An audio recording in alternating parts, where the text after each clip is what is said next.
ওনার মাধ্যমে একটা পদ্ধতি দান করেছেন, যেটা আপনারা দেখতেছেন। পদ্ধতিটা নুরানি পদ্ধতি।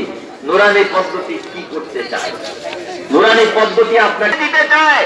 নুরানি কেন এবং কি জন্য, এর উপরে আমি এই কোরআনের আয়াত এবং হাদিস থেকে কিছু আলোচনা করব।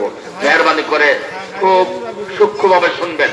আর কোনো কিছু যদি বুঝে না আসে, আমাকে সরাসরি প্রশ্ন করার পুরাপুরি আপনাদেরকে এখতিয়ার থাকবে। বাঁচাও বাঁচাও বাঁচাও বলে আল্লাহ চিৎকার দিয়েছেন। কিসের থেকে বাঁচাইতে বলেছেন?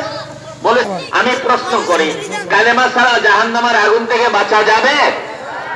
নামাজ ছাড়া বাঁচা যাবে? আল্লাহু আকবার।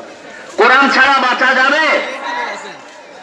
আমরা কোরআন শিক্ষাটাকে বলে যে কেউ পড়লো পড়লো, না পড়লে নাই। অথচ আমার আল্লাহ বলে আর রহমান আল্লামাল কুরআন খালাকাল ইনসান আল্লামাহুল বায়ান।